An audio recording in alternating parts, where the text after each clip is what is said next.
네, 최 교수님 네, 반갑습니다. 반갑습니다. 네, 이렇게 멀리 미국까지 오셨습니다. 미 보수연합이 주최하는 그 CPEC의 한국의 K-CPEC 대표단을 이끌고 오셨는데 어떤 메시지를 전하시는 목적이 있나요?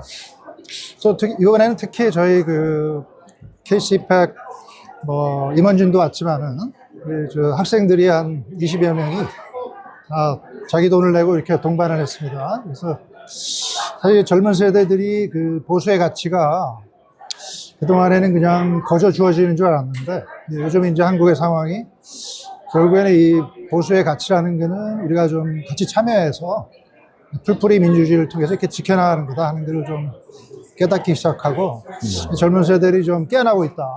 그래서 이 워싱턴까지 이렇게 참관을 하면서 미국의 어떤 그동안의 그 풀뿌리 민주주의를 조금 참관하고 우리나라도 좀 그 길을 가려고 하는 의지가 보입니다. 그래서 저희는 상당히 기쁘게 생각하고요.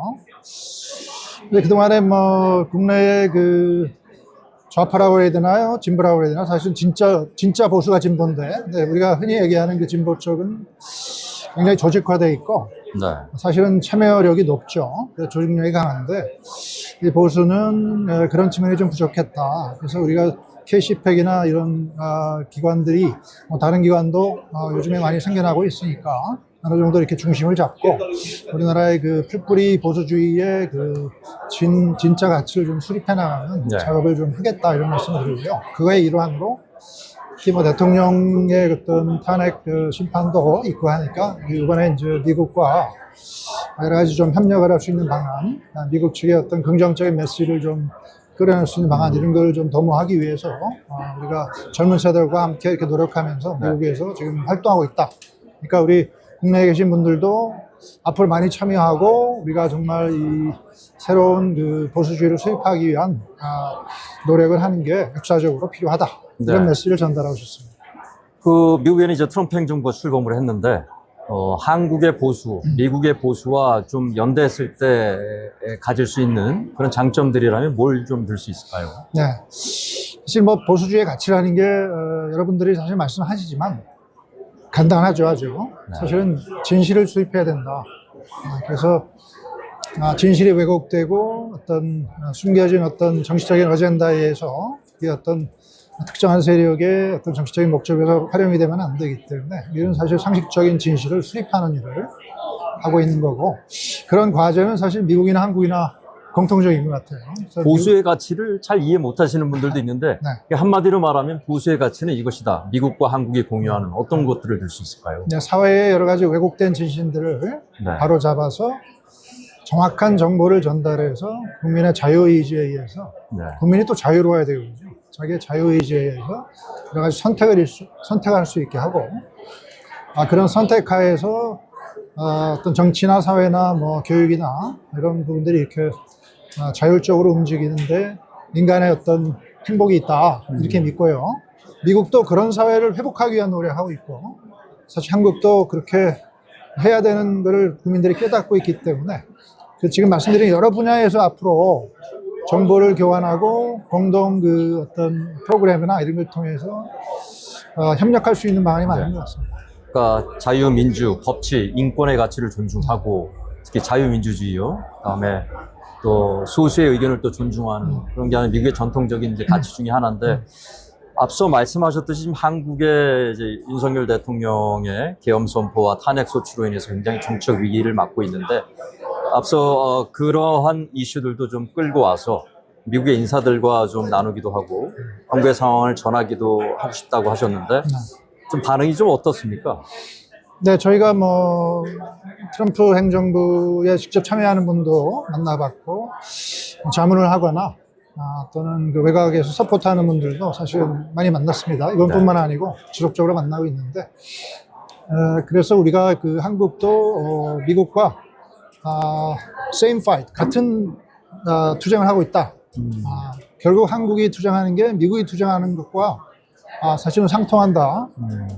그리고 우리는 사실 어떤 미국은 딥스테이트라고 그러고 한국은 사실은 대통령이 이번에 엔타이-스테이트 포스라고 정의를 했습니다만은 그런 어떤 숨겨진 어떤 정치적인 목적을 위해서 진실을 왜곡하거나 이용하려고 하는 뭐 그러면서 이제 보수의 가치 또는 우리가 일반적으로 생각하는 상식적인 가치를 좀 저하시키는 뭐 그런 분들과 이렇게 투쟁하는 그런 싸움을 하고 있기 때문에 네. 그 한국의 그 싸움이 결국에는 같은 싸움이다 하는 걸 알려왔고요. 그거를 미국이 같이 좀 가자. 그리고 최소한 그 미국이 중국과의 어떤 패권 전쟁이나 이런 걸 통해서 미국도 중국을 좀 견제하고 이런 측면에서 한국과 공조 노력을 좀 펼치는 것이 서로 좋기 때문에 네. 그런 거에 대한 필요성 이런 걸 저희가 강조하고 있습니다. 네. 앞서 진실을 왜곡하는 세력과의 투쟁이라고 말씀을 하셨는데, 한국 상황을 보면 좀, 뭐 상대라고 하면 뭐 좌파, 진보 세력을 들 수 있을 텐데, 좀 한두 가지 좀 예를 들어주셨으면 좋겠습니다. 네. 진실을 왜곡하고 있다. 어떤 점들을 들 수 있을까요? 사실 한국은 좌파만의 문제는 아닌 것 같아요.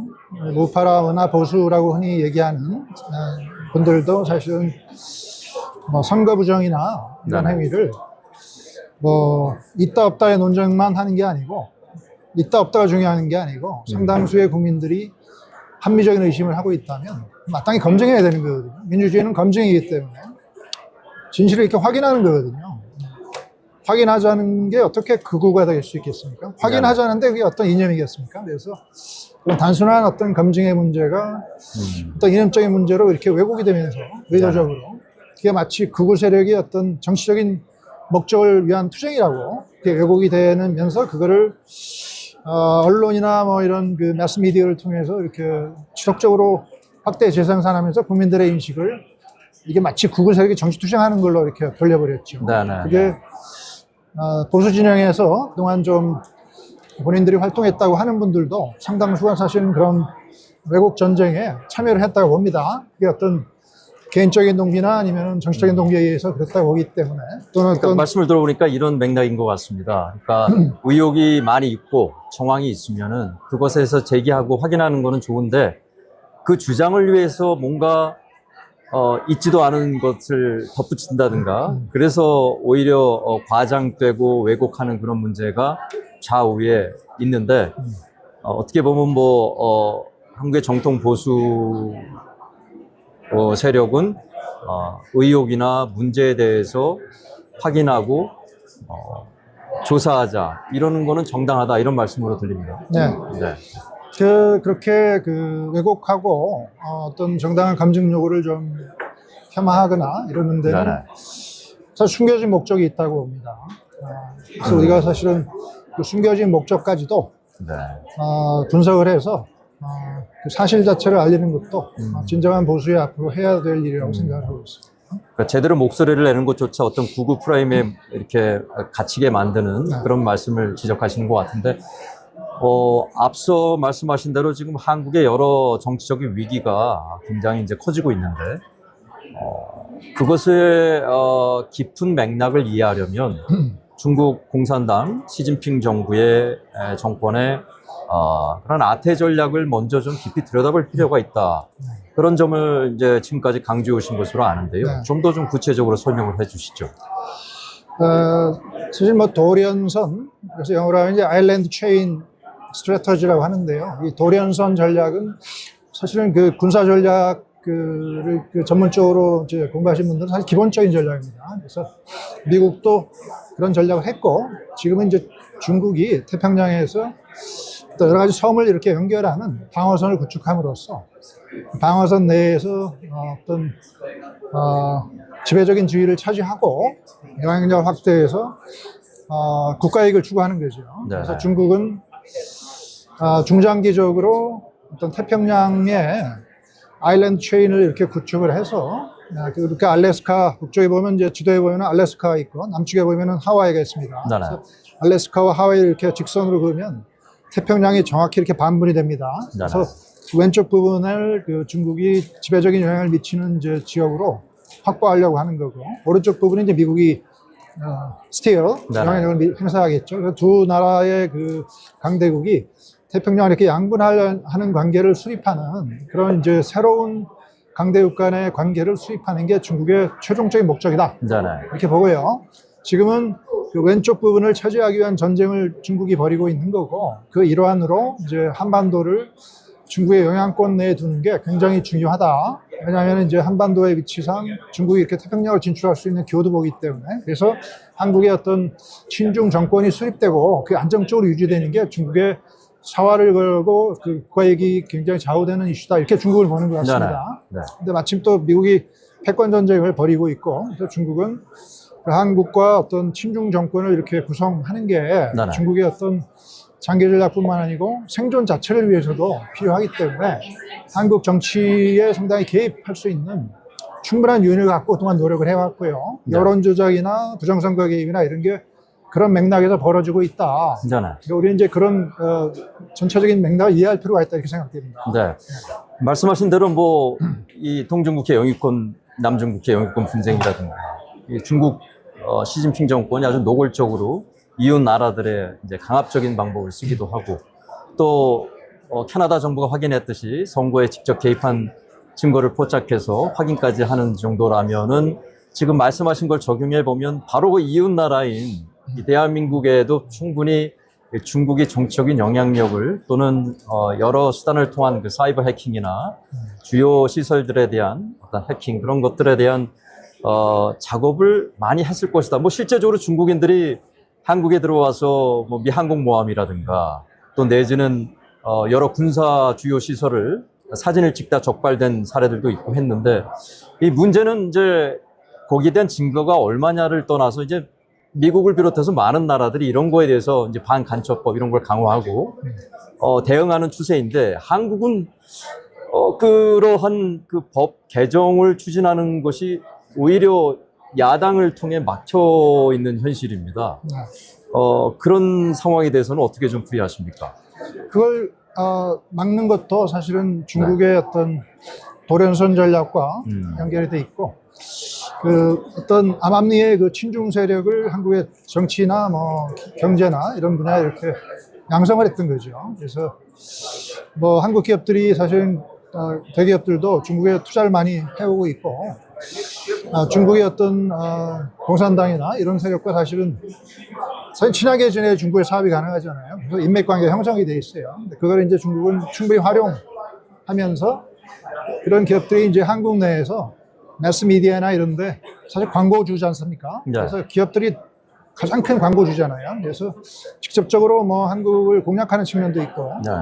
중국에 투자한 한국 기업들을 이용해서 간접적으로 좀 어떤 보도 내용이나 이런 거를 중국 자체가 좀 조정하는 측면이 있죠. 그리고 의회에서, 국회에서의 어떤 여러 가지 반간접법이나 이런 걸 제정하려는 노력들을 좀 국회의원들에 대한 로비를 통해서 좀 좌절시키거나, 뭐 교육이나 이런 분야는 이미 전교조나 이런 활동을 통해서 많이 침투했고, 네. 그래서 사실은 이제 그런 전방위적인 노력을 해오고 있는 상황을 사실 국민들이 사실은 잘 알지 못하게 점진적으로 추진해 왔기 때문에 그걸 우리가 살라미 슬라이싱이라고 그러죠. 중국의 전통적인 그 사회주의 통일 전선 전략 그 기법 중에 하나가 한꺼번에 집어먹어버리면 알게 되니까 남중국해나 이런 데도 해마다 조금씩 이렇게 침투를 해가지고 그게 이렇게 드러나지 않게 하면서, 하지만 어느 순간에는 그 침투한 효과들이 이렇게 쌓여서 자신이 원하는 효과를 낼 수 있게 하는 거기 때문에 국민들이 어느 순간 이렇게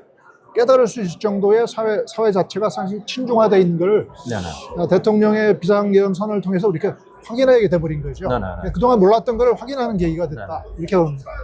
그 말씀을 들어보니까 사람들이 그 착시 현상도 있을 것 같습니다. 그러니까 중국이 상당히 전체주의 국가고 또 시진핑 정권 들어서는 오히려 이제 문화혁명대로 회귀하고 있다 이런 말까지 나올 정도로 국내적으로 감시, 검열 확대하고 있는데 이 여행을 좀 왔다 갔다 하고 자유롭게 그러다 보니 뭔가 중국이 이 겉모습만 보면은 우리와 같은 자유민주주의 국가로 좀 착각할 수 있겠다라는 생각이 듭니다. 그러니까 지금 말씀하신 지적한 것에 대해서 좀 더 안일하게 보거나 언론들이 그런 점들을 좀 진지하게 다루는 그런 예의들이 좀 부족한 것 같기도 하고요. 이곳 CPEC 회의에서는 그 문제가 상당히 많이 제기됐습니다, 올해. 예를 들자면 이제 그 진보 언론들, 뭐 진보 언론이라기보단 미국의 유명한 언론들, 뉴욕타임스나 워싱턴 포스트 이런 언론들이 트럼프 행정부를 비판하거나 이런 기사들을 한국의 주요 언론들이 전통적으로 계속 전해오지 않았습니까? 그걸 가감없이 전하니까 실질적인 미국의 이슈들을 다루지 못하고 있다. 또 왜곡되고 있다는 주장들도 나오고 있는데 한국의 언론들도 지금 말씀하시고 지적하신 그런 중국의 영향력 확대에 대해서 왜 이렇게 꺼리거나 좀 주저하거나 아니면은 다루지 않는 걸까요? 네, 그래서 뭐 그 자체가 광고파워나 네네. 직접적인 로비나 이런 걸 네. 통해서 주류 언론들이 레가시 언론들이 많이 그 친중화돼 있다 하는 걸 보여주는 증거라고 보고요. 네네. 그게 이제 살라미 슬라이싱 전략이 먹힌 거죠. 그렇게 보고 일례로 저도 개인적으로 이 여러 가지 그 언론에 사실은 정기적인 기고가기 때문에 사실 부정선거 이슈뿐만 아니라 많은 걸 저는 기고를 했습니다. 그래서 다른 이슈들은 뭐 주류 언론에 그동안 정기적으로 실리고 있는데 네네. 부정선거에 관한 내용만 들어가면은 메이저 언론은 제가 원래 정기 기고 간데도 그 내용이 이렇게 마지막 순간에 이렇게 차단이 됩니다. 그래서 부정선거에 관한 내용만 조금이라도 들어가면은 한 번도 메이저 언론에서 다룬 적이 없어요. 다른 내용들은 수많은 그 조선일보, 중앙일보 뭐 동화해가지고 한겨레 신문까지 네네. 실어왔는데 그걸 보더라도 일정한 그 컨텐츠가 있는 내용들은 어떤 그 엔타이 스테이트 포스라고 부르는 그 세력들이 뒤에서 좀 검열하는 측면이 있다. 그걸 우리는 지금 깨닫고 있다. 네네. 뭐 그렇게 봅니다. 뭐 대통령의 여러 가지 뭐 현재 발언이나 이런 내용들이 사실 우리가 이렇게 레가시 언론만 읽어보면 사실 상당히 왜곡돼서 들리는 측면이 많습니다. 그리고 네. 미국의 트럼프 후보의 여러 가지 그 뭐 모습이나 아니면 뭐 여러 가지 그 내용들이 사실 우리나라의 주류 언론들을 그동안 읽어보면 사실 상당히 부정적으로 많이 다뤘죠. 부정적으로만 그 비춰오죠. 네. 부정적인 면은 하나도 쉽지 않습니다. 네. 이게 뭐 미국의 어떤 진보 언론과 연결된 측면도 있고 그래서 그런 측면을 봐도 우리 언론들이 좀 개선해야 할 점들이 많다 이렇게 생각해요. 네. 자, 그럼 이제 이런 문제들을 실질적으로 국민들한테 좀 노출시키고 국민들을 뭐 계몽까지는 아니더라도 알도록 해서 대응을 해야 될 텐데 교수님 나름대로의 좀 어떤 해법을 강조하고 계십니까? 하루아침에 해결될 문제가 아니죠. 네. 그래서 뭐 미국도 지금 그걸 위해서 투쟁을 하고 있고 그래서 아까 말씀드린 대로 진정한 보수의 투쟁은 사실 진실을 위한 투쟁이라는 말씀이 바로 그런 얘기고요. 우리가 뭐 특정 하나의 이념 집단을 구성하는 게 아닙니다. 우리가 진정한 보수는 진정한 진보가 통할 수도 있어요. 근데 가짜 진보와는 투쟁을 해야 되겠죠. 그래서 사실 이념이 중요한 게 아니고 여러 가지 그 기본적인 가치는 수립하고 그걸 인정하고 한 상황에서 국가를 어떻게 좀 더 발전시키냐는 측면에서는 보수주의가 진보주의가 조금 시각을 달리할 수 있지만 네네. 그 베이스가 되는 측면을 부정하면서 그런 걸 할 수는 없기 때문에 사실 그 기본적인 그 베이스 자체를 우리는 수립하고 있는 단계고 해서 뭐 언론이나 이런 측면에서도 진실 보도를 하지 않고 어떤 그 정치적인 동기나 여러 가지 그 상업적인 동기에서 왜곡된 보도를 하면서 그 거짓이 이렇게 드러났는데도 그걸 이렇게 교정하려지 않고 있거나 뭐 이런 데는 사실 특정한 그 조치를 취해야 된다고 합니다. 그게 언론 자체의 뭐 윤리 기존이나 이런 걸 적용하기 힘들다면 사실 우리가 국민들이 나서서 어떤 조치를 통해서 그런 그걸 효과적으로 억제할 수 있는 제도를 마련할 필요가 있다 이렇게 생각됩니다. 네, 사실 그 가장 기본적인 국가의 기본 가치, 아까 나왔던 자유민주주의, 인권, 법치 이런 게 무너지려고 할 때는 미국도 싸움을 하지 않았습니까? 대표적인 게 남북전쟁이었고 또 한국도 뭐 6.25 전쟁 때 그런 북한의 남침에 대응해서 싸웠던 건 결국은 이런 가치를 지키기 위해서였을 텐데 그런 면에서는 아직까지 좀 국민적인 노력이나 공감대가 부족하다는 뜻으로 들리는데요. 반대로 이 민주당이나 야당 쪽에서는 아니 그럼 중국과 척질한 얘기냐? 우리의 가장 그 경제적으로 무역 최대 이제 무역국이고 또 이웃 나라인데 무작정 비판만 할 것이냐? 우린 좀 조정자나 뭐 등거리 외교도 필요하다라고 강조하시는 분들도 많은데 거기에 대해서는 어떻게 생각하십니까? 네, 그래서 사실은 국가 간의 관계는 네. 민감하죠. 하지만 분명히 지킬 선은 있다고 봅니다. 그게 무너지면 과거의 제국주의 시대나 뭐가 다르겠습니까? 그래서 우리는 근대 국가를 말하는 거기 때문에 국가 간에 넘지 않아야 될 선을 분명히 수립해야 되고 네. 중국과는 그동안 그걸 못했던 거죠. 아무리 약한 나라와 강한 나라가 있더라도 서로 넘지 않아야 될 선이 있는 거 아니겠습니까? 그게 보수주의의 진정한 가치일 수도 있어요. 아니면 진정한 진보의 가치일 수도 있어요. 그래서 중국과는 이제 그런 거를 수립해야 될 때가 됐다. 이렇게 보고요.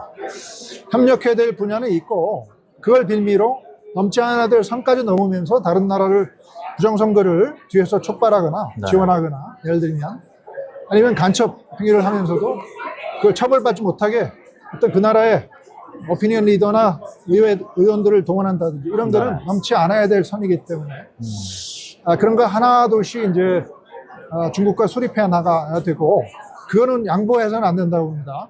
사실 뭐 우리나라도 많이 이제 발전했군에다 강대국입니다. 하지만 중국과 비교하면은 국력 차이가 발생하는 건 사실이지 않습니까? 근데 약소국일수록 가장 효과적인 외교 전략의 기본은 분명히 넘지 않아야 될 선을 분명히 선언하고 네. 그걸 일관되게 유지하는 겁니다. 그게 유일하게 약소국이 힘을 발휘할 수 있는 방법이고 네. 사실 강대국은 그걸 그렇게 확인할 필요는 없어요. 마음대로 할 수 있기 때문에. 그래서 사실, 우리나라는 반드시 예. 그걸 해야 될 때가 왔다 이렇게 생각이 됩니다. 국가 안보에는 사실 좌우가 따로 네. 없는데 지금 말씀을 듣고 보니까 여러 우려들이 제기되는데 최소한 우리가 방화벽을 쌓고 해야 되는데 그런 노력조차 없으니까 상당히 불안해 보인다라는 말씀도 들립니다. 근데 미국의 일부 전문가들은 그런 얘기를 합니다. 베트남과 중국의 관계를 비교하면서 둘 다 공산 사회주의 국가이지만 베트남에서는 국익을 중국이 조금이라도 침해하고 그러면은 중국 대사관으로 시민들이 몰려가서 수만 명이 오송홍기를 막 불태우고 그러는데 한국은 옛날 사드 보복이나 중국이 노골적으로 여러 제재를 가할 때에도 너무 당하기만 하고 목소리를 내지 않는 게 좀 차이점이지 않냐 그런 지적도 있는데요. 그래서 호주도 네네. 얼마 전까지만 해도 중국과 상당히 그런 전쟁을 벌였었죠. 그래서 뭐 상당한 투자가 호주에 네네. 중국이 이제 한 것 사실이고 경제협력 관계가 굉장히 많습니다. 그럼에도 불구하고 호주도 이제 더 이상 넘지 않아야 될 선을 넘겨서는 안 되겠다라는 정치적인 결단을 했던 거고 뭐 반간첩법이나 이런 거를 개정하면서까지 그 문제를 확실하게 입법화했고 중국이 경제보복을 하니까 그걸 또 호주도 맞보복을 했고 하면서 일정 기간을 이렇게 거치면서 지금은 이제 호주와 중국 관계가 분명히 상호 존중해야 될 선이 수립이 되고 있는 상황이거든요. 그러니까 우리나라도 그 단계를 거쳐야 된다. 네. 빨리 거칠수록 우리나라의 중국과의 경제 협력은 덜 피해를 입을 가능성이 있다 이렇게 봅니다. 네. 마지막으로 트럼프 행정부 역대 일대 트럼프 행정부에서 중국하고 아주 상당히 맞서고 목소리를 크게 내고 했었는데 이 트럼프 행정부가 이제 자유 가치를 상당히 이제 강조하고 있습니다. 그런 면에서 이런 중국의 이웃 나라에 대한 정치적인 개입, 또 여러 가지 이제 힘을 통한 외교, 강압 외교 이런 거에 대응해서 한미가 어떤 협력을 좀 긴밀하게 더 강화하는 게 좋을까요? 저희는 사실 미국이 뭐 한국의 민주주의나 자유민주주의나 아니면 뭐 보수주의 이런 거를 좀 도와달라 이렇게 일방적으로 사실 도움을 요청하는 건 아닙니다. 네네. 그건 국가 관계는 서로 국가 이익을 추구하는 거기 때문에 미국의 국가 이익을 추구하고 한국은 한국의 국가 이익을 추구하는데 저희가 미국에 원하는 것은 미국의 국가 이익을 분명히 한국의 보수주의를 확립함으로써 미국의 국가 이익을 추구하라는 거예요. 그게 미국을 위대하게 만드는 방법입니다. 네. 왜냐하면은 아까 말씀드린 중국은 태평양을 미국과 반분하는 것을 최종 목표로 삼고 있고 그렇게 되면은 사실 하와이가 중국과 미국을 이렇게 가르는 하나의 분기점이 되는데 그걸 미국이 견딜 수가 있겠습니까? 그러면은 사실 극단적으로 좀 보면 제2의 진주만 공습이 이루어질 수도 있고 그거는 이번은 일본이 아니라 중국이 진주만을 공습할 수도 있어요. 그게 불가능하지는 않습니다. 그렇게 보면은 미국의 국가 이익은 엄청나게 침해를 당하게 되는 거고 하나의 시나리오가 지금 하나 둘씩 이렇게 착착 진행되고 있는 상황이고 한국의 부정선거나 이런 거를 단순히 한국만의 문제, 국내 문제 불간섭 그런 측면에서만 이해하게 되면 지금 뭐 대통령은 탄핵이 되고 그러면 더 이상 뭐 부정선거 얘기를 국민들이 좀 제기할 수 없게 되지 않겠습니까? 그러면은 계속 그 중국 세력이 뒤에 있으면서 선거를 좀 조작하면서 사실 한국의 친중 정권이 이제 장기적으로 수입될 수 있고, 그럼 미군은 철수해야 될 시기가 올 수 있는 겁니다. 그러면은 중국은 친형 대국 관계를 수입하면서 태평양을 이렇게 반문하는 쪽으로 점점점 진군해 갈 수 있고, 네네.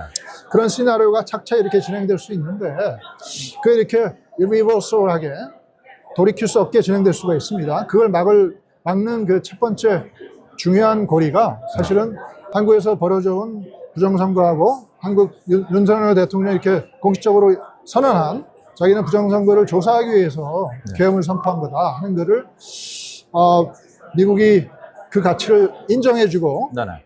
그 한국을 도와준다는 차원이 아니고 그 가치를 인정해주고 어느 나라든지 선거의 공정성을 지킬 권리가 있다 하는 거를 트럼프 대통령이 직접 선언해 주길 바래요. 네. 그래서 미국이나 한국이나 뭐 어떤 세계의 어떤 나라도 선거 부정은 철저히 조사해야 된다. 그리고 만약에 그 배후에 중국 공산당이 있다면 그건 분명히 국제 범죄이기 때문에 중단돼야 된다. 그런 의미에서 뭐 윤 대통령이 지금 하고 있는 거는 정당한 거고 그런 투쟁은 계속해 나갈 필요가 있다 하는 정도의 메시지라도 직접 백악관이나 트럼프 대통령의 입에서 이렇게 지금 타이밍에서 내줄 수 있다면 아까 말씀드린 그 돌이킬 수 없는 시나리오가 진행되는 것을 미국 자체가 막을 수 있는 굉장히 중요한 자원이 될 수 있거든요. 한국 입장에서는. 그거는 미국의 국가 이익을 위해서 반드시 필요하다고 저는 얘기하는 거고요. 그게 바로 Make America Great Again을 실현하는 첫 번째 중요한 포인트다 하는 걸 미국에 좀 알리고 싶습니다. 네, 오늘 이렇게 말씀해 주셔서 감사합니다. 감사합니다. 네. 네.